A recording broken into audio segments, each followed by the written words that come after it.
എല്ലാവർക്കും നമസ്കാരം. ഇന്നത്തെ നമ്മുടെ സത്സംഗം ആരംഭിക്കുകയാണ്. എല്ലാ ദിവസത്തെയും പോലെ ഈ ഒരു കർമ്മത്തെ ഈശ്വരൻ്റെ തൃപാദങ്ങളിൽ സമർപ്പിച്ചുകൊണ്ട് നമുക്ക് ആരംഭിക്കാം. ഭാഗവതം പറയാനും കേൾക്കാനുമുള്ള അനുഗ്രഹവും അനുവാദവും നൽകണേ സർവേശ്വര. ഓം നമഃ ശിവായ. ഓം നമഃ ശിവായ. ഓം നമഃ ശിവായ. ഓം ഗും ഗുരുഭ്യോ നമഃ. ഓം ഗും ഗുരുഭ്യോ നമഃ. ഓം ഗും ഗുരുഭ്യോ നമഃ. ഓം നമോ നാരായണായ.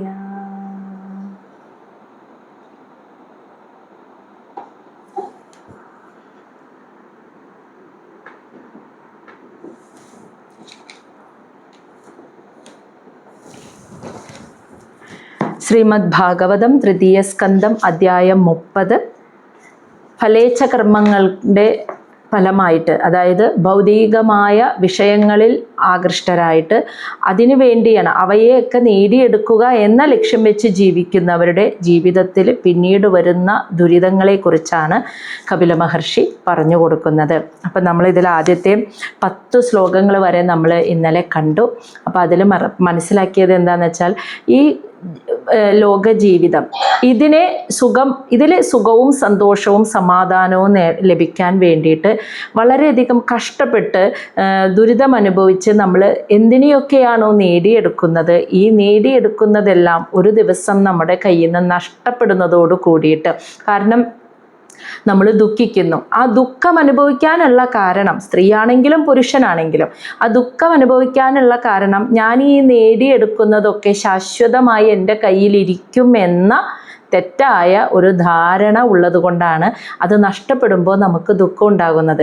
യഥാർത്ഥത്തിൽ ഇവിടെ നിന്ന് കിട്ടുന്നതൊക്കെ ഇവിടെ തന്നെ ഉപേക്ഷിച്ച് പോകേണ്ടവരാണ് നമ്മൾ. ഇതൊന്നും നമുക്ക് ശാശ്വതമല്ല. ഇനി നമ്മൾ കഷ്ടപ്പെട്ട് നേടിയെടുത്തു എന്ന് പറയുന്നത് നാളെ ഒരു പക്ഷേ ഏതെങ്കിലും വിധത്തിൽ നമ്മുടെ കയ്യിൽ നിന്ന് നഷ്ടവും വരാം. അപ്പം ഇതൊന്നും ശാശ്വതമല്ല. ഇനി ഇതൊക്കെ നേടിയെടുത്തതിന് ശേഷം ഞാൻ സന്തോഷിക്കാം, ജീവിതത്തിൽ സമാധാനവും സന്തോഷവും അനുഭവിച്ച് എനിക്ക് ജീവിക്കാൻ അങ്ങനെ ഒരു കാലമുണ്ടാവും എന്നും പ്രതീക്ഷ വെച്ച് ജീവിക്കാൻ പാടില്ല. കാരണം അതൊക്കെ മൂഢധാരണകളാണ്. പിന്നെ അപ്പോഴേ എനിക്ക് സമാധാനവും സന്തോഷവും കിട്ടുമെന്ന് കരുതുന്നത്. കുടുംബജീവിതത്തിൽ ഭാര്യ, അല്ലെങ്കിൽ ഏറ്റവും അധികം പുരുഷന്മാരാണ് കുടുംബത്തിൻ്റെ പരിപാലിക്കുന്ന ഗൃഹനാഥന്മാരാണ് ഇതിൽ ഏറ്റവും കൂടുതൽ വരുന്നത്. അവരാണ് ആ കുടുംബത്തെ ഭരിച്ചു കൊണ്ടുപോകുന്ന, പരിപാലിക്കുന്നവൻ ഗൃഹനാഥനാണ്. അപ്പം അതുകൊണ്ട് തന്നെ അങ്ങനെയുള്ള ഗൃഹനാഥന്മാരെ ഭാര്യ, അച്ഛൻ, അമ്മ, മക്കള്, സഹോദരങ്ങളെ ഇവരെയൊക്കെ സന്തോഷിപ്പിക്കാൻ, ഇവർക്കൊക്കെ നല്ല രീതിയിൽ ജീവിക്കാൻ വേണ്ട സാഹചര്യം ഒരുക്കലാണ് എൻ്റെ ലക്ഷ്യം, എൻ്റെ ജീവിതത്തിലെ ഉത്തരവാദിത്വം, എൻ്റെ ലക്ഷ്യമെന്ന് കരുതിയിട്ട് അവർ രാവും പകലും അവരുടെ ശരീര അവയവങ്ങളുടെ തളർച്ചയോ ക്ഷീണമോ ഒന്നും വകവയ്ക്കാതെ രാവിലെ ഉണരുന്നത് തൊട്ട് രാത്രി ഉറക്കത്തിലേക്ക് പോകുന്ന നിമിഷം വരെ മനസ്സിൽ ഒരു ചിന്തയുണ്ടെങ്കിൽ എങ്ങനെ കുടുംബത്തെ സംരക്ഷിക്കാം, എങ്ങനെ മക്കളുടെ ഭാവി നന്നാക്കാം, എങ്ങനെ ഭാര്യയെ സന്തോഷിപ്പിക്കാം, എങ്ങനെ ഭർത്താവിനെ സന്തോഷിപ്പിക്കാം, എങ്ങനെ കുടുംബജീവിതം സേഫാക്കി സുരക്ഷിതമാക്കാൻ വേണ്ടിയിട്ട് കിടന്ന് ചിന്തിക്കുകയാണ്. ആ വഴിക്ക് കാശുണ്ടാക്കണോ, ഈ വഴിക്ക് പൈസ ഉണ്ടാക്കണോ, ഉണ്ടാക്കിയ പൈസ നഷ്ടം വരാതെ എങ്ങനെ ഇൻവെസ്റ്റ് ചെയ്യാം, അല്ലെങ്കിൽ ലോണ്, കുറി, ഇങ്ങനെയുള്ള ഒരുപാട് കാര്യങ്ങളെക്കുറിച്ച് മാത്രം ഇങ്ങനെ ചിന്തിച്ച്, ഇതിനെക്കുറിച്ച്, ഈ വിഷയങ്ങളെക്കുറിച്ച് മാത്രം ചിന്തിച്ച് സദാ രാവിലെ തൊട്ട് രാത്രി വരെ ജോലി കഴിഞ്ഞ് വീട്ടിൽ വന്നാലും ഈ വിഷയങ്ങൾ മാത്രം മനസ്സിലിട്ട് ആലോചിച്ച് കൂട്ടി ഇരിക്കുന്ന ഗൃഹസ്ഥന്മാരുടെ ജീവിതഗതിയെക്കുറിച്ചാണ് ഇവിടെ കപില വാസുദേവൻ അമ്മയ്ക്ക് ഉപദേശിച്ചു കൊടുക്കുന്നത്. അപ്പോൾ പ്രത്യേകിച്ച് ഇന്ന് നമ്മുടെ ഈ കലിയുഗത്തിൽ, നമ്മൾ ഈ ജീവിക്കുന്ന കാലഘട്ടത്തിൽ ഒട്ടുമിക്ക 90% ആളുകളും ജീവിതം മുന്നോട്ട് കൊണ്ടുപോകുന്നത് ഇങ്ങനെയുള്ള സാഹചര്യത്തിലാണ്. കുറേ പോയി കഴിയുമ്പോൾ ഇവരുടെ മനസ്സും ശരീരവും പതുക്കെ തളരാൻ തുടങ്ങും. കാരണം അത്യധികമായ ടെൻഷനും സ്ട്രെസ്സും എടുത്തുകൂട്ടിയിട്ടാണ് ഇവർ ഈ കുടുംബത്തെ സംരക്ഷിക്കാൻ വേണ്ടി ഓടി നടക്കുന്നത്.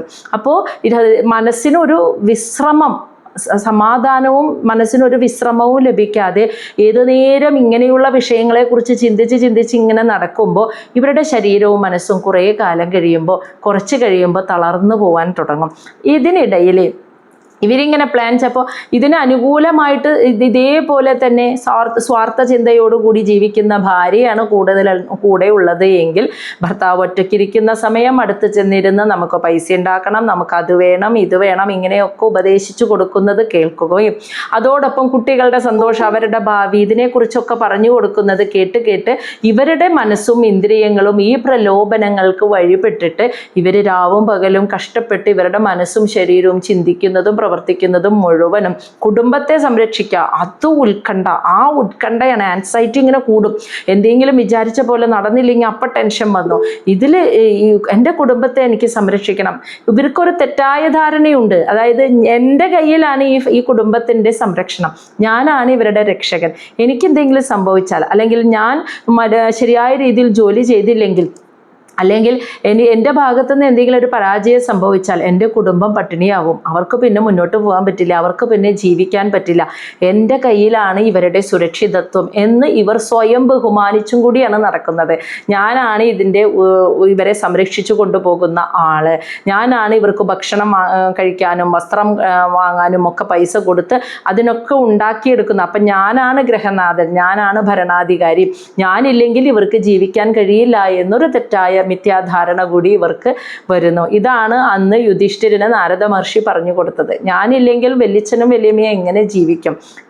കണ്ണും കാണില്ല, പ്രായവുമായി. അപ്പോൾ അവർ ഈ കൊട്ടാരത്തിൽ നിന്ന് പോയാൽ അവർക്ക് മുന്നോട്ട് പോകാൻ പറ്റില്ലല്ലോ എന്ന് ഓർത്തിട്ടുള്ള എൻ്റെ സംരക്ഷണത്തിന് കീഴിലാണെങ്കിൽ മാത്രമേ അവർ സുരക്ഷിതരായി ഇരിക്കൂ എന്ന ധാരണ നാരദ മഹർഷിയാണ് യുധിഷ്ഠിരന് തിരുത്തി കൊടുത്തത്. നീ ആരുമല്ല. അവർക്ക് കൊട്ടാരത്തിലിരുന്നാലും തെരുവിലിരുന്നാലും ഭക്ഷണം കഴിക്കാൻ അവർക്ക് യോഗം ഉണ്ടെങ്കിൽ തീർച്ചയായിട്ടും പ്രകൃതി അവരുടെ മുന്നിലേക്ക് എത്തിക്കും. ഇല്ലെങ്കിൽ കൊട്ടാരത്തിലിരുന്നാൽ പോലും അവർക്കത് കഴിക്കാൻ സാധിക്കില്ല. അപ്പം എന്നിലൂടെയാണ് ഇതൊക്കെ നടത്തപ്പെടുന്നത് എന്ന അഹം, മനസ്സിലായോ? ആ മിഥ്യാധാരണ, എന്നിലൂടെയാണ് ഇവരൊക്കെ ജീവിക്കുന്നത്, എന്നിലൂടെയാണ് ഇത് നടത്തപ്പെടുന്നത് എന്ന ധാരണ, ആ മിഥ്യാസങ്കല്പത്തെ തിരുത്തേണ്ടതായിരിക്കുന്നു. അതാണ് അഹങ്കാരം എന്ന് പറയുന്നത്. കാരണം ഓരോരുത്തരും കഴിക്കുന്ന ഓരോ മണി അരിമണിയിൽ അവൻ്റെ പേര് എഴുതി വെച്ചിരിക്കുന്നു. അത് ഏതോ നാട്ടിൽ എവിടെ നിന്നൊക്കെ ഉണ്ടാക്കി കൊണ്ടുവരുന്നത് എങ്ങനെയൊക്കെയോ വന്ന് നമ്മുടെ വീടിനടുത്ത് വന്ന് നമ്മൾ അത് മേടിക്കുന്നു. ആരു വഴിയാ? എങ്ങനെ അത് എത്തുന്നത്?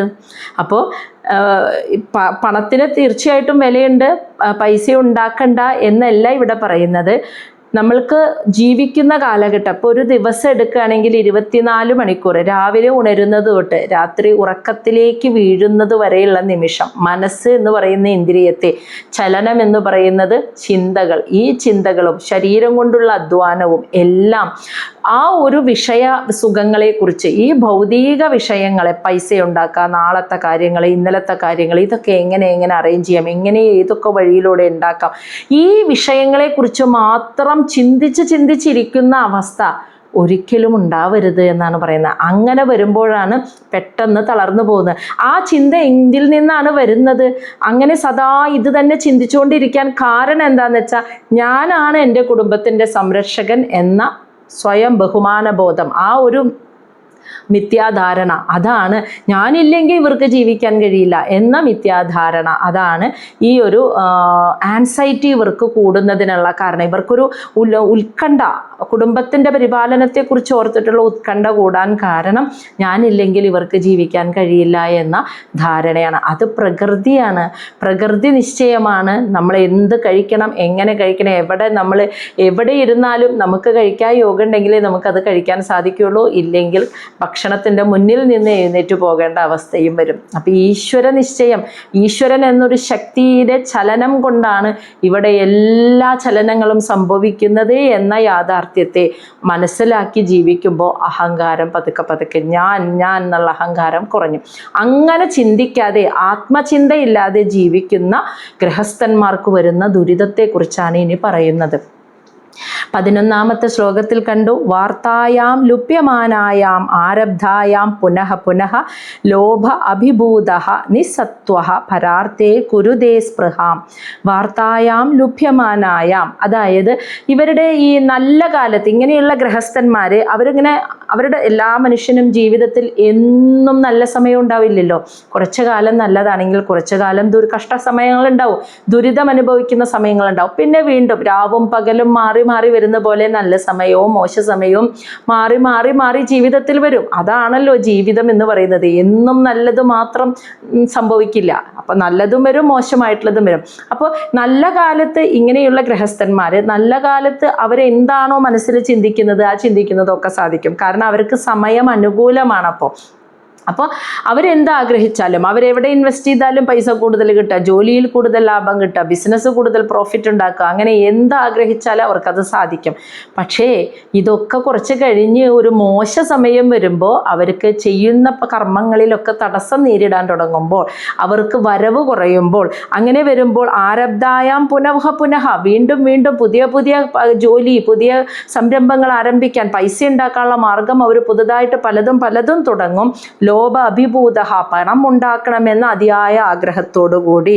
പക്ഷേ എന്നിട്ടും നിസ്സത്വഹ, ഈ ഉണ്ടാക്കിയ സ്വത്ത് മുഴുവനും ഇല്ലാതായി തുടങ്ങുമ്പോൾ, അതായത് സമ്പാദ്യമൊക്കെ കുറഞ്ഞു തുടങ്ങുന്നു, ചെയ്യുന്ന ജോലിയിൽ വിജയിക്കുന്നില്ല, ശമ്പളം കിട്ടുന്നില്ല, വരുമാനം കുറയുന്നു, അങ്ങനത്തെ അവസ്ഥ വരുമ്പോൾ പരാർത്തേ കുരുതേ സ്പൃഹാം, അന്യനെ അവനേക്കാളും അവൻ്റെ ഗതി കീഴ്പോട്ട് പോകുമ്പോൾ അവനേക്കാളും ഉയർന്ന രീതിയിൽ ഇരിക്കുന്ന, നല്ല സേവിങ്സോടും സമ്പാദ്യത്തോടും പണത്തോടും സമൃദ്ധിയോടൊക്കെ കൂടി ഇരിക്കുന്ന ഒരാളെ കാണുമ്പോൾ അവനെ പോലെ ആവാനുള്ള ആഗ്രഹം ഇവൻ്റെ ഉള്ളിലുണ്ടാവുമെന്ന് മനസ്സിലായോ? അവരെ പോലെ ആയിരുന്നെങ്കിൽ, അവരെ പോലെയുള്ള സമ്പാദ്യം എനിക്കുണ്ടായിരുന്നെങ്കിൽ, അവരൊക്കെ എത്ര സുരക്ഷിതമായിട്ടാണ് ജീവിക്കുന്നത്, അവർക്ക് ഒരു ടെൻഷനും ഇല്ല, ഇഷ്ടം പോലെ പൈസയാണ് കയ്യിൽ, പക്ഷേ എനിക്കത് കിട്ടുന്നില്ലല്ലോ, ഞാൻ എന്ത് ചെയ്താലും പരാജയമാണല്ലോ എന്ന് അന്യനെ കണ്ട് അവരെ പോലെ, അവരുടെ പണം അതേപോലെ പണം ഉണ്ടാവാനുള്ള ആഗ്രഹം, അതിനെ കൊതിക്കുന്നു എന്ന്, അതിനെ ആഗ്രഹിക്കുന്നു. ഇനി ശ്ലോകം 12, ഇങ്ങനെ കുടുംബ ഭരണ അകൽപഃ മന്ദഭാഗ്യഃ വൃത ഉദ്യമഃ ശ്രീയാ വിഹീനഃ കൃപണഃ ധ്യായൻ ശ്വസിതി മൂഢധീ. കുടുംബഭരണം, കുടുംബത്തെ പരിപാലിക്കുന്ന കാര്യത്തിൽ അകൽപ, പരാജയം സംഭവിക്കും. മോശ സമയം വരുമ്പോൾ കാര്യങ്ങളൊന്നും പ്ലാൻ ചെയ്ത് വെച്ചതുപോലെ സംഭവിക്കുന്നില്ലല്ലോ. അപ്പോൾ വരുമാനം കുറയുമ്പോൾ കുടുംബത്തെ ഇതുവരെ എങ്ങനെയാണോ പരിപോഷിപ്പിച്ച് കൊണ്ടുവന്നത് അതിൽ കുറവ് സംഭവിക്കുന്നു, അതിൽ അകൽപ, പരാജയം സംഭവിക്കാൻ തുടങ്ങുന്നു. അപ്പോൾ മന്ദഭാഗ്യ, ഭാഗ്യം കുറഞ്ഞു വരുന്നു, അതായത് സൗഭാഗ്യങ്ങൾ, സമൃദ്ധി, പൈസ, ബാങ്ക് ബാലൻസ് ഒക്കെ ഇങ്ങനെ കുറഞ്ഞു വരുന്നു. അപ്പം ഇങ്ങനെ വിഷമം, ടെൻഷൻ കയറി തുടങ്ങി. വൃഥ ഉദ്യമഃ, ഈ സമയത്ത് എന്ത് പരിശ്രമം നടത്തിയാലും അത് വെറുതെ ആവുന്നു. ഏത് രീതിയിലും നല്ല ജോലി അന്വേഷിച്ച് നടന്നാൽ കിട്ടുന്നില്ല, ബിസിനസ്സിൽ പലവിധ പുരോഗതിക്ക് വേണ്ടി ശ്രമിക്കുന്നുണ്ടെങ്കിലും എല്ലാം വൃഥാവിലായി പോകുന്നു എത്ര ശ്രമിച്ചാലും. അതാണ് ആ മോശ സമയം വരുമ്പോൾ അതൊക്കെ പരാജയം സംഭവിക്കുന്നു. അപ്പോൾ അതുവരെ കുടുംബത്തെ ഇങ്ങനെയാണോ പരിപാലിച്ചു കൊണ്ടുവന്നത് അതുപോലെ ഭംഗിയായിട്ട് ചെയ്യാൻ പറ്റാതാകുന്നു. ശ്രീയവിഹീനഃ, ഈ സമയത്ത് ഐശ്വര്യം കുറഞ്ഞു വരുന്നു.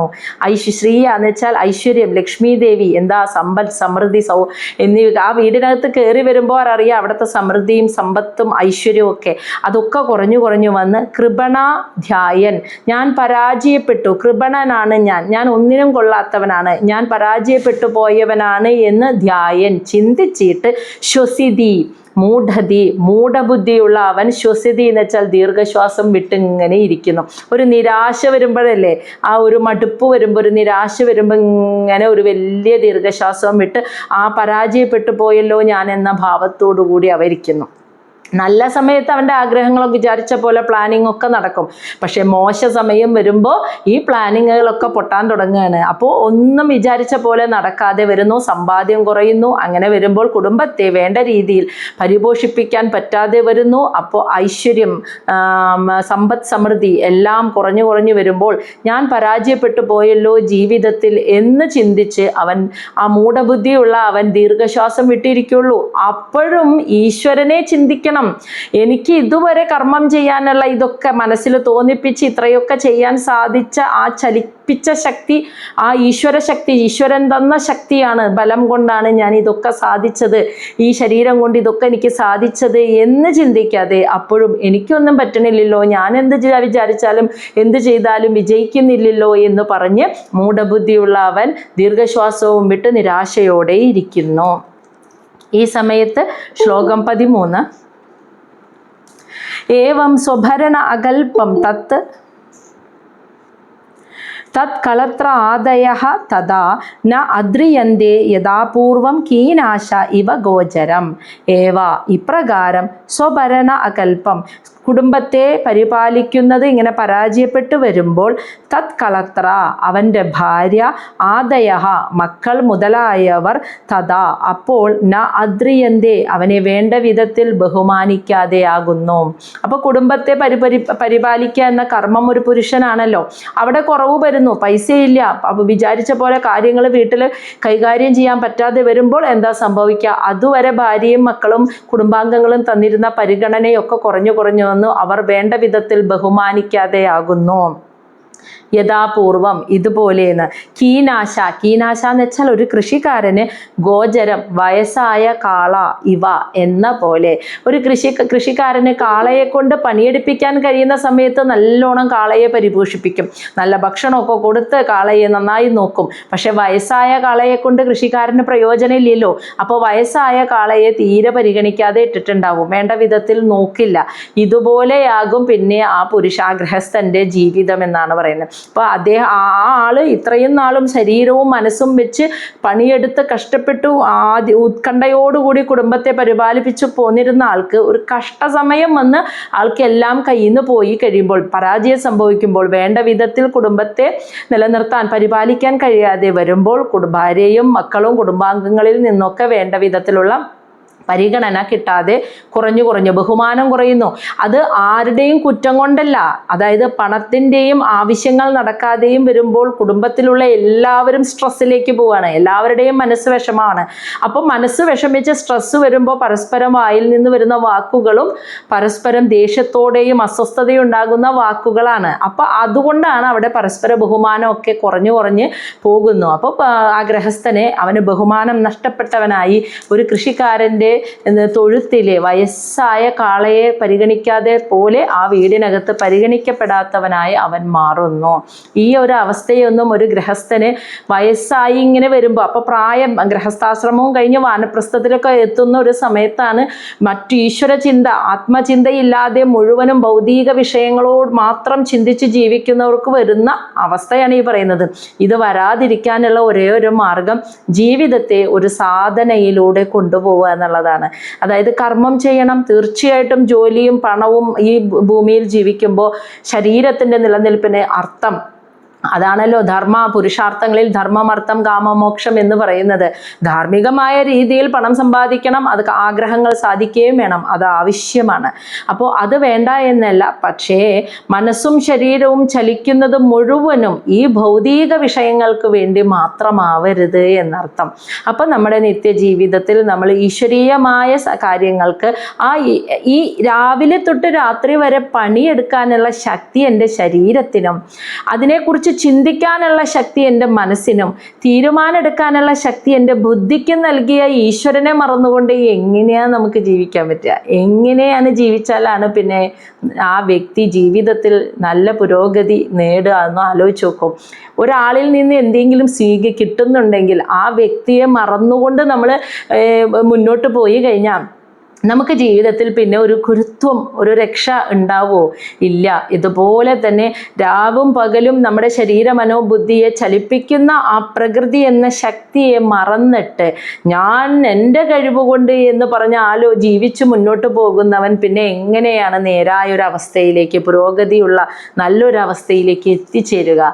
അപ്പോൾ ജീവിതത്തിലെ കർമ്മങ്ങളൊക്കെ കഴിഞ്ഞ് രാവിലെ തൊട്ട് രാത്രി വരെയുള്ള ജോലിയെല്ലാം കഴിഞ്ഞിട്ടാണെങ്കിലും പിന്നീടാണെങ്കിലും കുറച്ചു നേരമെങ്കിലും കണ്ണടച്ച് ഞാൻ ഇത്ര നേരം എൻ്റെ മനസ്സ് പണിയെടുക്കുമ്പോൾ, ജോലി ചെയ്യുമ്പോൾ, ഓഫീസിലാണെങ്കിലും ബിസിനസ്സിലാണെങ്കിലും വീട്ടിലെ കാര്യങ്ങളാണെങ്കിലും ഒക്കെ ഇങ്ങനെ എൻ്റെ മനസ്സിങ്ങനെ ചിന്തകളിലായിരുന്നു ഇത്രയും നേരം. മനസ്സ് സദാ ചിന്തിച്ചുകൊണ്ടിരിക്കുകയാണല്ലോ എപ്പോഴും ഓരോ സെക്കൻഡിലും.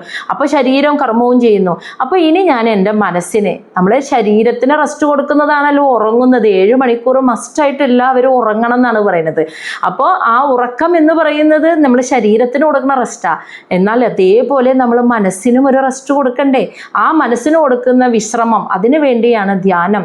കണ്ണടച്ച് ഈശ്വര രൂപത്തിൽ അല്ലെങ്കിൽ ഒരു ദീപനാളത്തിൽ എന്തിലെങ്കിലും മനസ്സിനെ കൊണ്ടുവച്ച് ഏകാഗ്രമാക്കി മറ്റെല്ലാ ചിന്തകളും വിട്ട് ഒരു 45 മിനിറ്റെങ്കിലും ഒരു ദിവസത്തിൽ മനസ്സിനും ഒരു റെസ്റ്റ് കൊടുക്കൂ. അപ്പോൾ മനസ്സ് തളർന്നാൽ ശരീരം തളരും. അപ്പം മനസ്സ് എന്നും നിലനിൽക്കണ്ടേ? ഏത് മെഷീനാണെങ്കിലും വർക്ക് ഇങ്ങനെ സ്ഥിരമായ ഒരു റെസ്റ്റ് കൊടുക്കാതെ, നമ്മുടെ മൊബൈലാണെങ്കിൽ പോലും നമ്മളിങ്ങനെ വർക്ക് ചെയ്തുകൊണ്ടിരിക്കുകയാണ് മൊബൈൽ. കുറച്ച് കഴിയുമ്പോൾ നമ്മൾ ഒന്ന് സ്വിച്ച് ഓഫ് ചെയ്ത് വെക്കണം, അല്ലെങ്കിൽ അത് ആകെ സ്റ്റക്കായി നിൽക്കുന്നത് കാണാം. അപ്പം നമ്മൾ തന്നെ തോന്നും, അയ്യോ ഇത് വർക്കാവണില്ല, ഞാൻ ഒന്ന് സ്വിച്ച് ഓഫ് ചെയ്തിട്ട് ഓൺ ചെയ്ത് നോക്കട്ടെ. അതായത് അതിനും വേണ്ടേ ഒരു റെസ്റ്റ് എന്ന പോലെ മനസ്സിനും ഒരു റെസ്റ്റ്. അപ്പോൾ കുറച്ച് നേരം ഒരു ധ്യാന പരിശീലനം. വിളക്ക് വെച്ച്, അതിന് സമയമൊന്നുമില്ല. അയ്യോ 6 മണിക്കേ വിളക്ക് വയ്ക്കാൻ പാടുള്ളൂ എന്നൊന്നുമില്ല. നമുക്ക് എപ്പോഴാണോ ജോലിയും കർമ്മവും കഴിഞ്ഞ് സമയം കിട്ടുന്നത് അപ്പോൾ വിളക്ക് വെച്ച് കുറച്ച് നേരം ഒന്ന് നാമം ജപിച്ച് ഈശ്വര പ്രാർത്ഥനയോട് ഭഗവാനോട് ഒരു നന്ദി പറയാം. രാവിലെ തൊട്ട് രാത്രി വരെ ഇത്ര നേരം കർമ്മം ചെയ്യാനുള്ള ശക്തി ഈ ശരീര മനോബുദ്ധിക്ക് തന്ന ഭഗവാനെ അവിടത്തെ ഒന്ന് സ്തുതിക്കുന്നു. ആ ഭഗവാനെ തന്നതിന്, ആ ശക്തി തന്ന ഭഗവാനെ ഒന്ന് സ്തുതിക്കുക, ഒന്ന് നാമം ജപിക്കുക. അത് കഴിഞ്ഞ് കുറച്ച് നേരം ധ്യാനം ചെയ്യുക. ഇങ്ങനെയൊക്കെ ചെയ്യുമ്പോൾ ആ ഈശ്വരനോട് നന്ദി പറയാണ്, ഇത്രയും സമയം ചലിപ്പിച്ച ശക്തിയായിരുന്നതിന്. ഇനി നാളെയും ചലിക്കണ്ടേ? അപ്പോൾ ഇങ്ങനെയുള്ള ഈശ്വര ആരാധനകൾ നമ്മൾ ആ ഒരു സാധന നിത്യജീവിതത്തിൽ അനുഷ്ഠിച്ചു വരുമ്പോൾ അപ്പോൾ അവിടെ എന്താ സംഭവിക്കുന്നത്? ഞാനെന്ന അഹങ്കാരമില്ല. ഭഗവാനാൽ നൽകപ്പെടുന്ന ശക്തി കൊണ്ടാണ് ഈ ശരീരവും മനസ്സും ബുദ്ധിയും കർമ്മം ചെയ്യുന്നത് എന്ന ധാരണ മനസ്സിൽ ഉറച്ചു നിന്നുകൊണ്ട് ജീവിക്കാൻ പറ്റിക്കഴിഞ്ഞാൽ ഈ ഒരു ദുരവസ്ഥ മനുഷ്യ ജീവിതത്തിൽ ഉണ്ടാവില്ല. ഒരു സ്ത്രീക്കാണെങ്കിലും പുരുഷനാണെങ്കിലും ഇത് വരണമെങ്കിൽ അപ്പോൾ ഇവിടെയാണ് നമ്മൾ മനസ്സിലാക്കേണ്ടത്, ഇത് വയസ്സായിട്ട് ഇങ്ങനെ ഒന്നും ചെയ്യാൻ പറ്റാതെ വീട്ടിലിരുന്ന് പോകുമ്പോഴല്ല ഇങ്ങനെ ചിന്തിക്കേണ്ടത്.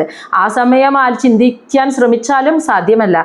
ഇത് വളരെ ചെറുപ്പത്തിലെ ജോലി ചെയ്ത് തുടങ്ങുന്ന ഗൃഹസ്ഥാശ്രമ ജീവിതം നയിക്കുമ്പോൾ തൊട്ടേ ഈ ഒരു സാധന, ജീവിതത്തിലെ നിഷ്ഠ നമ്മുടെ മക്കൾക്കൊക്കെ പറഞ്ഞു കൊടുക്കേണ്ടതാണ്. ഈ ഒരു ചിട്ട ജീവിതത്തിൽ പഠിക്കാൻ പോവുകയാണെങ്കിലും എന്ത് ജോലി ചെയ്യാൻ തുടങ്ങുന്ന മക്കളാണെങ്കിലും ഒക്കെ എത്ര സമയം വേണമെങ്കിലും ജോലിയൊക്കെ ചെയ്തോളൂ, പക്ഷേ ഇത്ര സമയമെങ്കിലും, ഇത്രയും ജോലി ചെയ്യാനുള്ള ശക്തി നൽകിയ ആ പ്രകൃതിയെ ഒന്ന് സ്തുതിക്കാം, ആ ഭഗവാൻ ഈശ്വരനെ ഒന്ന് സ്തുതിക്കാൻ കുറച്ച് സമയം.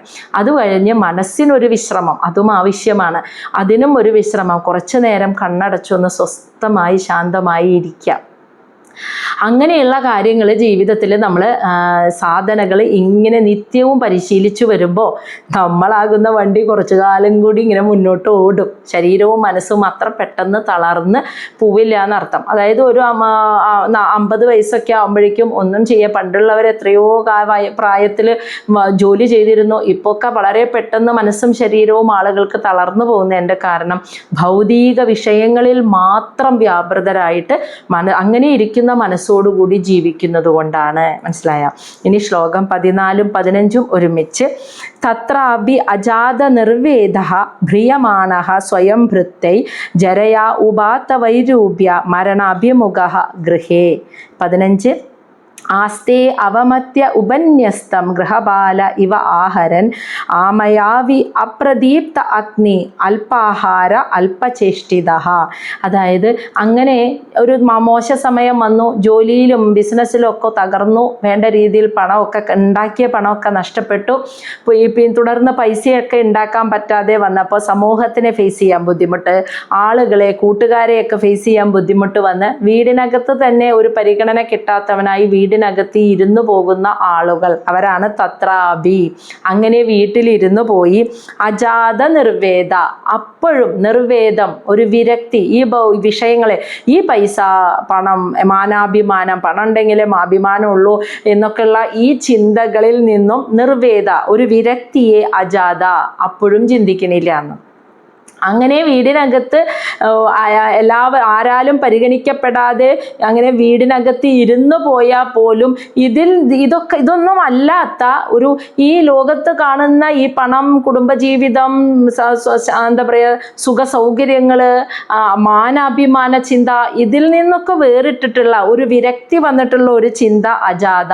അപ്പോഴും അതൊന്നും വരാതെ സ്വയം വൃത്തി, അതായത് ചെറുപ്പകാലത്ത് താൻ സംരക്ഷിച്ചു പോന്നിരുന്നവരുടെ പ്രിയമാണഹ, സംരക്ഷണത്തിൽ കീഴിൽ അവിടെ അങ്ങനെ കഴിയുന്നു. അപ്പൊ അതായത് വീടിനകത്ത് അപ്പോഴേക്കും മക്കളൊക്കെ കുറേശ്ശെ ജോലി ചെയ്ത് കൊണ്ടുവരാറാവും, അല്ലെങ്കിൽ ഭാര്യ ജോലി ചെയ്യുന്നുണ്ടാവും. അപ്പൊ അവർ കൊണ്ടുവരുന്ന പൈസ കൊണ്ടൊക്കെ ജീവിക്കുന്നവനായിട്ട് അത്രയും കാലം തന്നാൽ ഭരിക്കപ്പെട്ടിരുന്നവർ അവരാൽ ഭരിക്കപ്പെട്ടിട്ട് പിന്നീട് അപ്പൊ താൻ സംരക്ഷിച്ചു പോന്നിരുന്നവർ അവരാൽ സംരക്ഷിക്കപ്പെടുന്നവനായിട്ട് വീടിനകത്ത് അങ്ങനെ ഒരു പരാജിത ഭാവത്തോടു കൂടി അങ്ങനെ വീടിനകത്ത് ഇരുന്നു പോയിട്ട് ജരയാ ഉപാത്ത, അധികം താമസിയാതെ അപ്പോഴേക്കും മനസ്സ് തളർന്നിരിക്കുകയാണ്. ജരാനരകൾ ബാധിച്ച് വാർദ്ധക്യത്തിലേക്ക് പോയി. വൈരൂപ്യ, മനസ്സിൻ്റെ ശരീരരൂപം, മനസ്സ് തളർന്ന രൂപത്തിൻ്റെ ഭംഗി പോവും, ശരീരത്തിൻ്റെ ഭംഗി കുറയാൻ തുടങ്ങും അല്ലെ.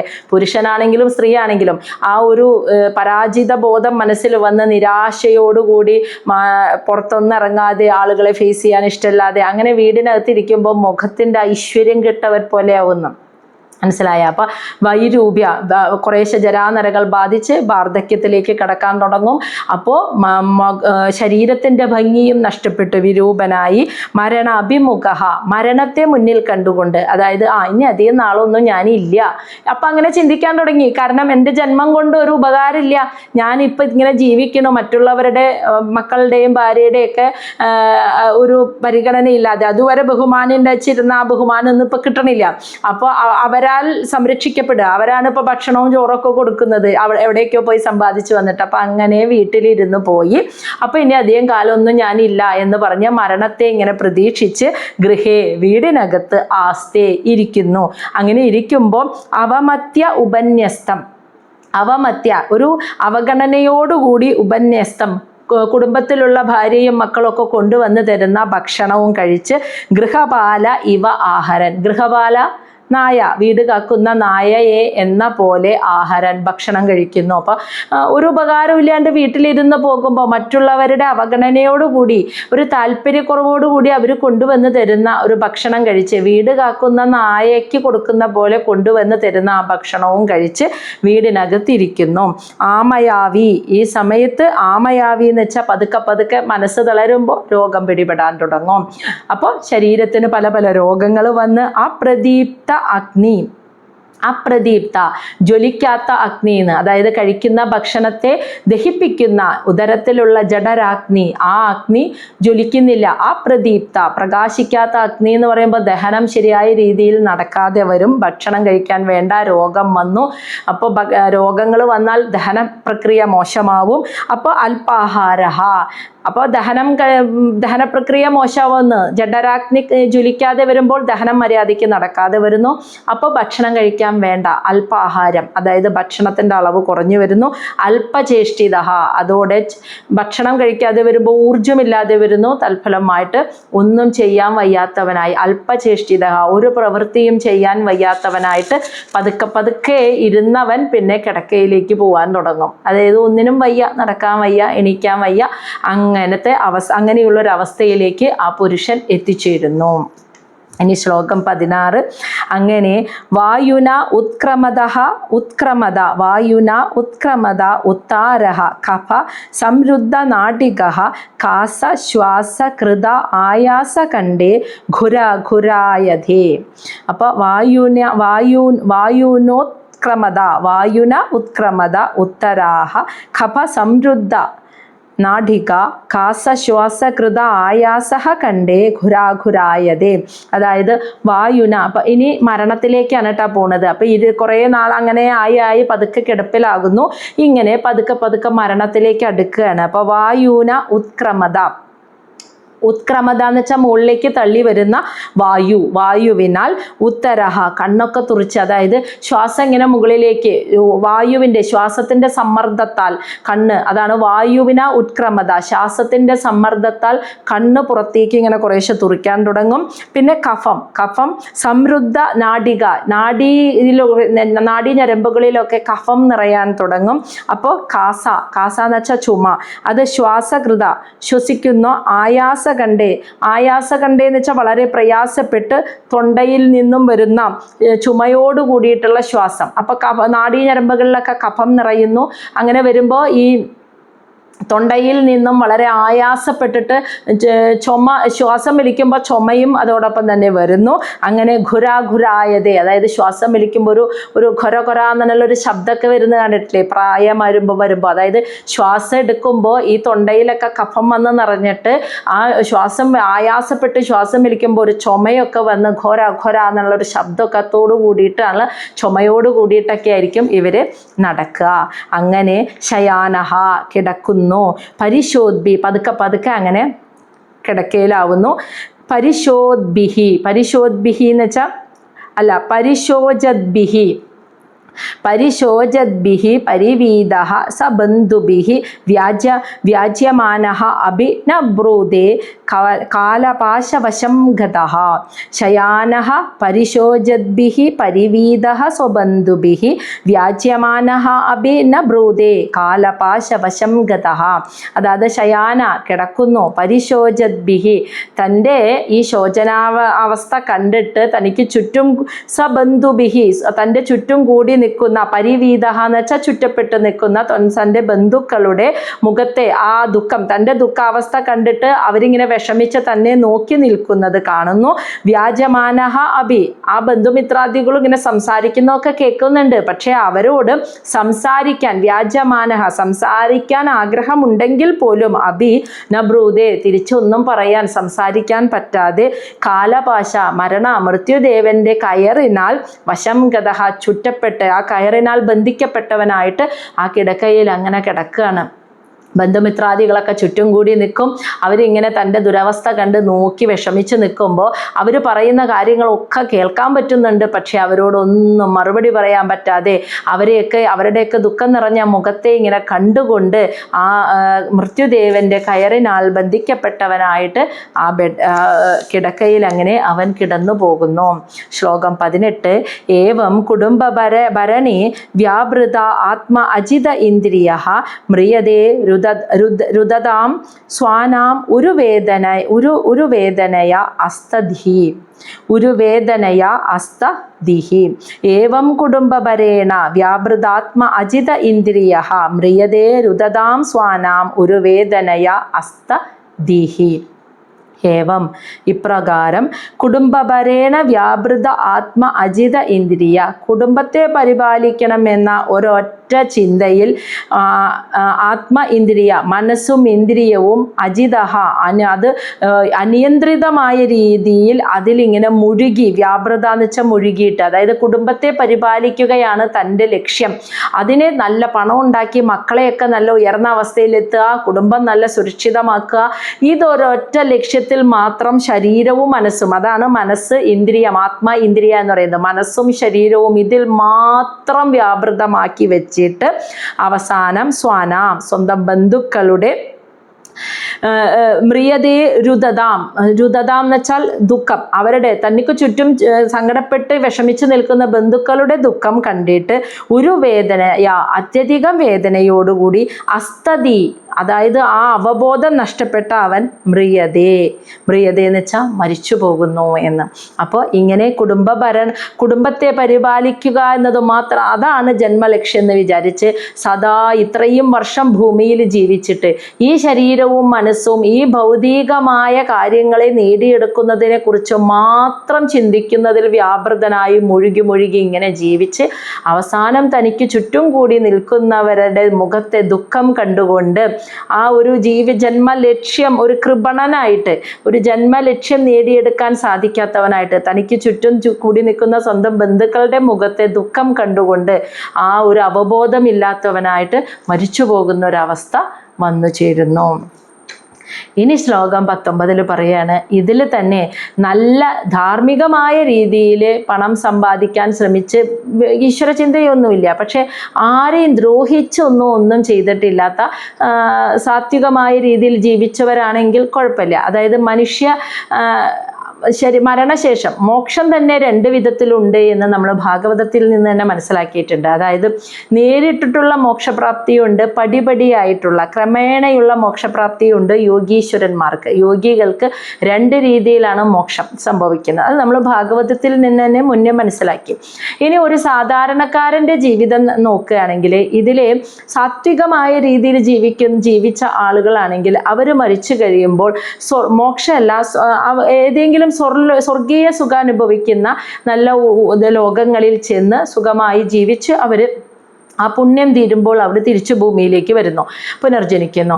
എന്നാൽ പാപകരമായ കർമ്മങ്ങൾ ചെയ്ത് സദാ ഞാൻ എന്നുള്ള അഹങ്കാര ബുദ്ധിയിൽ കർമ്മം ചെയ്ത് ജീവിച്ച ആത്മാക്കളെ നേരെ വന്ന് കൊണ്ടുപോവുക കാലദേവൻ, മൃത്യുദേവൻ്റെ ഭടന്മാർ വന്നിട്ടാണ് ഈ ആത്മാവിനെയല്ല ഈ ഒരു സൂക്ഷ്മ ശരീരത്തെ കൊണ്ടുപോകുന്നത് എന്നാണ് പറയുന്നത്. അതായത് 3 ശരീരമാണല്ലോ, സ്ഥൂലം, സൂക്ഷ്മം, കാരണം. ഇതിൽ സ്ഥൂലം ഇവിടെ തന്നെ ഇടും മരിച്ചു കഴിഞ്ഞാൽ. സൂക്ഷ്മ ശരീരമാണ് ഈ ഊർധ്വലോകങ്ങളിലേക്ക് പോകുന്നത്. അപ്പോൾ സാത്വികമായ രീതിയിൽ പുണ്യകർമ്മങ്ങൾ ചെയ്ത് ജീവിച്ച, അപ്പോൾ ഈശ്വരചിന്തയൊന്നുമില്ല, പക്ഷെ ആരെയും ദ്രോഹിക്കാതെ ധാർമ്മികമായ രീതിയിൽ ജീവിച്ചു പോകുന്ന ഒരാളാണെങ്കിൽ ആ വ്യക്തിയുടെ സ്ഥൂല ശരീരം ഭൂമിയിൽ പോയി സൂക്ഷ്മ ശരീരം ആ പുണ്യം അനുഭവിക്കാനുള്ള ലോകങ്ങളിൽ പോയിട്ട് സ്വർലോകത്തിലൊക്കെ പോയിട്ട് പുണ്യം തീരുമ്പോൾ ഭൂമിയിൽ വന്ന് പിറക്കുന്നു. എന്നാൽ പാപകരമായ കർമ്മങ്ങൾ ചെയ്ത് ജീവിച്ച വ്യക്തികളാണെങ്കിൽ അവർ പുണ്യലോകത്തേക്കല്ല പോവുക, അവരെ കൊണ്ടുപോകാൻ വരിക മൃത്യുദേവൻ്റെ ഭടന്മാരാണെന്നാണ് പറയുക.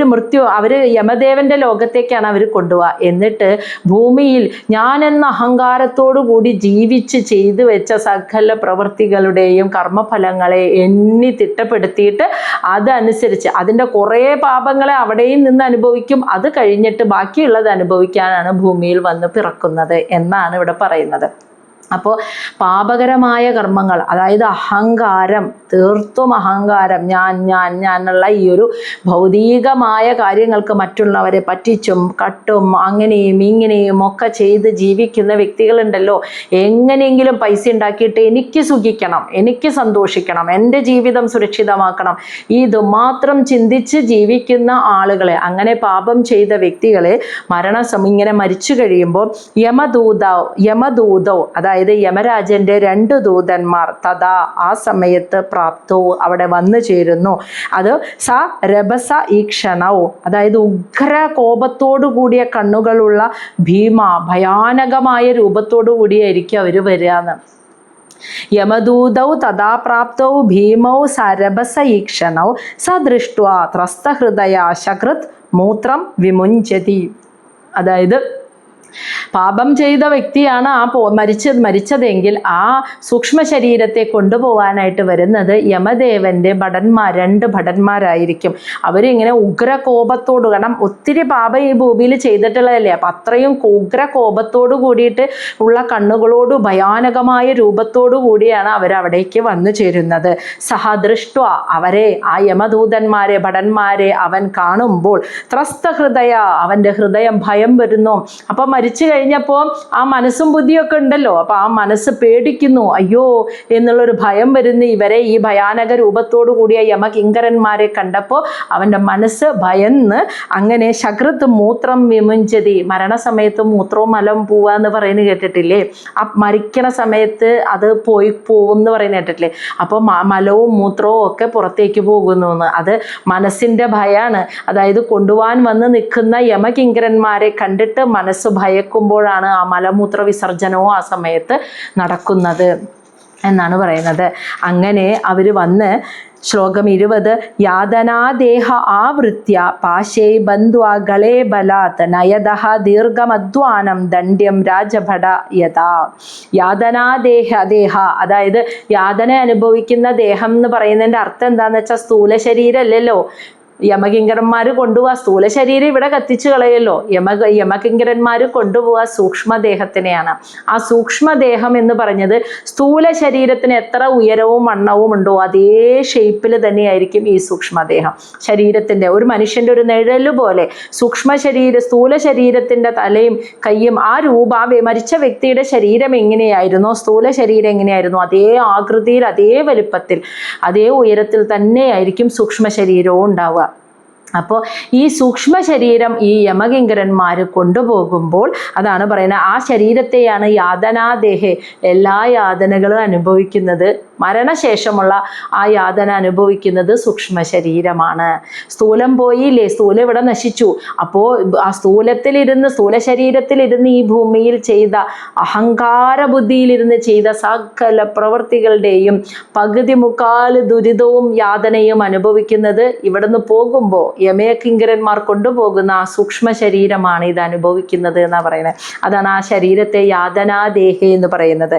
ആവൃത്യ ചുറ്റിയിട്ട് പാശൈ കയറുകളാൽ ബന്ധിപ്പിക്കുന്നു, ഗളേ ബലാത് ആ സൂക്ഷ്മ ശരീരത്തിൻ്റെ ഗളെ കഴുത്തിൽ ബലമായിട്ട് യമഭടന്മാരുടെ കയറ് ഇങ്ങനെ കഴുത്തിൽ ചുറ്റിയിട്ട് ബലമായി ചുറ്റിയിട്ട് ബന്ധിപ്പിക്കുന്നു. ആ സൂക്ഷ്മ ശരീരത്തെ അങ്ങോട്ട് ബന്ധിച്ചിട്ട് നയതഹ നടത്തിയിട്ട് ദീർഘ അധ്വാനം, അതായത് ദീർഘദൂരം ഇങ്ങനെ നടത്തിയാണ് കൊണ്ടുപോകുന്നത് എന്ന് ഈ സൂക്ഷ്മ ശരീരത്തെ. കുറേ ദൂരം കുറേ നാളുകൾ ഇങ്ങനെ നടത്തി കൊണ്ടുപോകുന്നു. കാലുകളൊക്കെ കഴച്ച് വയ്യാത്ത ക്ഷീണാവസ്ഥയിലേക്ക് ഈ സൂക്ഷ്മ ശരീരം എത്തും. അപ്പം കഴുത്തിൽ നല്ല മുറുക്കി ശക്തമായിട്ട് ബന്ധിപ്പിച്ച കയറിനാൽ കെട്ടിയിട്ട് അവരെ ഒരുപാട് ദൂരം നടത്തി ആ സൂക്ഷ്മ ശരീരത്തെ കൊണ്ടുപോകുന്നു. എന്നിട്ട് പറയാണ് ഏതുപോലെ രാജഭടഹ ദണ്ഡ്യം, രാജഭടന്മാർ ഈ തെറ്റു ചെയ്ത കുറ്റവാളിയെ കൊണ്ടുപോകുന്ന പോലെയാണ് യമഭടന്മാർ ഈ ഒരു പാപകരമായ കർമ്മം ഭൂമിയിലിരുന്ന് അഹങ്കാരത്തോടു കൂടി ചെയ്തവൻ്റെ സൂക്ഷ്മ ശരീരത്തെ കൊണ്ടുപോവാമെന്നും. കഴിഞ്ഞില്ല ആ യാതനകൾ ഇനിയും. ശ്ലോകം 21, 22 ആ 2 ശ്ലോകങ്ങളിലും കൂടി ആകുമ്പോൾ പൂർണ്ണമാവുക ആ യാതന അനുഭവിക്കുന്ന.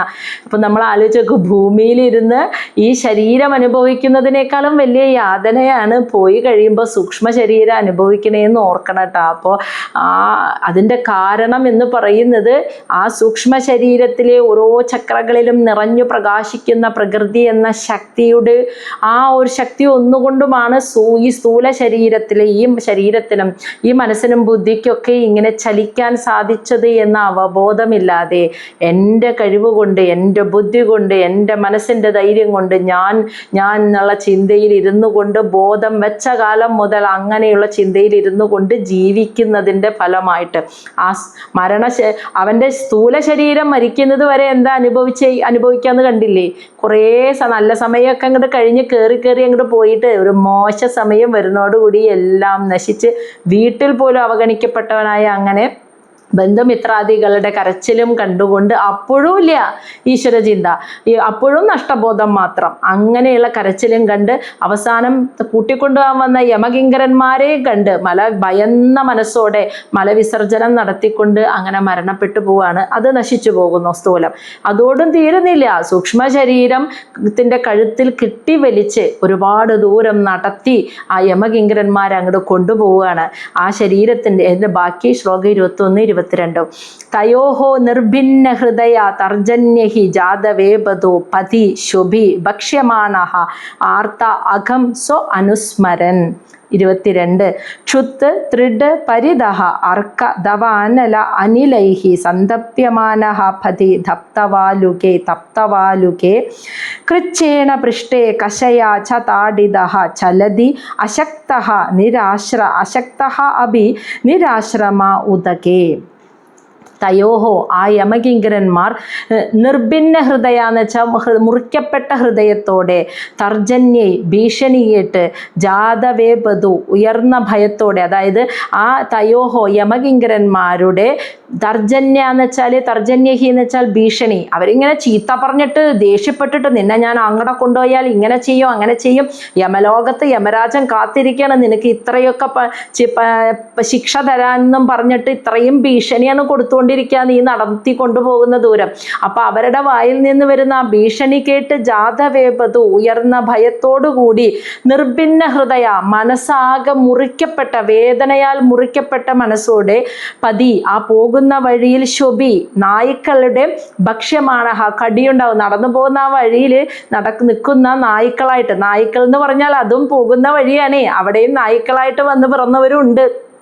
അപ്പോൾ അങ്ങനെയുള്ള നായ്ക്കൾ പോകുന്ന വഴി ഇങ്ങനെ വലിച്ചുകൊണ്ട് പോകുമ്പോൾ ഇവരെ കടിക്കുന്നു. അപ്പോൾ അങ്ങനെയുള്ള ആ സൂക്ഷ്മ ശരീരത്തിൽ കടിക്കും. ആ നായ എന്ന് പറയുമ്പോൾ ഒരിക്കലും സ്ഥൂലമായി കാണരുത്, അതും സൂക്ഷ്മം തന്നെയാണ്. ആ നായ്ക്കളുടെ കടിയേറ്റിട്ട് ഭക്ഷ്യമാണ്. അങ്ങനെയും കടിയേറ്റ് പിന്നെ 22ാമത്തെ ശ്ലോകത്തിൽ ക്ഷുത്ത് ത്രിഡ് പരിദഹ വിശപ്പും ദാഹവും നല്ലോണം ഉണ്ടാവും.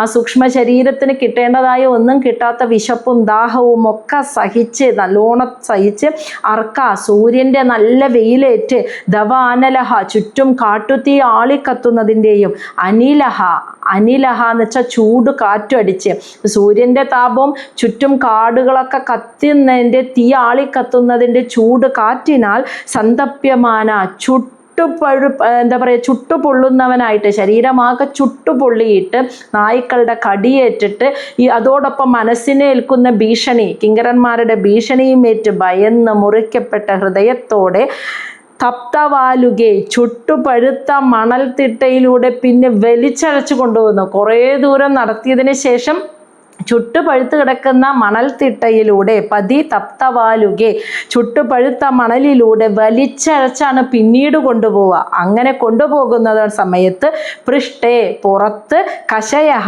ചാട്ടവാറുകൊണ്ട് ചമ്മട്ടി കൊണ്ട് താടിതഹ ഉറക്കടിക്കുന്നതിൻ്റെ കൃച്ഛേണ ആ വേദനയും സഹിക്കും. വലിച്ചഴച്ച് കൊണ്ടുപോകുമ്പോൾ പുറത്ത് ചാട്ടവാറ് കൊണ്ടാണ് അടിക്കുക. ആ അടി കിട്ടുന്നതിൻ്റെ വേദനയും സഹിച്ച് നിരാശ്രമഹ ആരും ആശ്രയമില്ല ാതെ ഉദകെ ഒരല്പം ആശ്വാസത്തിന് ഒരല്പം ജലം പോലും വെള്ളം പോലും കുടിക്കാൻ കിട്ടാതെ അശക്തഹാബി അശക്തനായിരിക്കുന്ന ആ സമയത്ത് പോലും ചലതി നടത്തിയും വലിച്ചഴച്ചു കൊണ്ടുപോകുമ്പോൾ ആ സമയത്താണ് ആ സൂക്ഷ്മ ശരീരത്തിലിരുന്ന മനസ്സ് ആർത്തഹ ദുഃഖിച്ച് ഘം ആർത്തഹ അഘം എന്ന് വെച്ചാൽ പാപം അനുസ്മരൻ. അപ്പോഴാണ് ആ സൂക്ഷ്മ ശരീരത്തിലാണല്ലോ മനസ്സ് ബുദ്ധി അഹങ്കാരം ചിത്തയിരിക്കുന്നത്. അപ്പോഴാണ് ആ സൂക്ഷ്മ ശരീരത്തിലിരിക്കുന്ന മനസ്സ് ദുഃഖത്തോടുകൂടി ഓർക്കുന്നത് ഈ ഭൂമിയിൽ ഞാൻ സ്ഥൂല രൂപത്തിലിരുന്നപ്പോൾ ചെയ്തു വെച്ച അഘം പാപകർമ്മങ്ങളെക്കുറിച്ച് അനുസ്മരൻ ചിന്തിക്കുന്നത് അപ്പോഴാണെന്ന്. അതുവരെ അവന് അങ്ങനെ ഒരു ചിന്തയില്ല. ഞാൻ ചെയ്ത തെറ്റുകളെക്കുറിച്ച് ഞാൻ ചെയ്തു കൂട്ടിയ അഹങ്കാരത്തിലിരുന്നു കൊണ്ട് ഞാൻ ചിന്തിച്ചതും പറഞ്ഞതും നയിച്ച ജീവിതത്തെക്കുറിച്ച് ഒരു ചിന്തയില്ല. ഇങ്ങനെ പീഡിപ്പിക്കപ്പെടുമ്പോൾ ഇങ്ങനെ യമകിങ്കരന്മാരാൽ നടത്തി കഴുത്തിൽ കയറിട്ട് മുറുക്കി കെട്ടി നടത്തിക്കൊണ്ടു പോകുന്നു.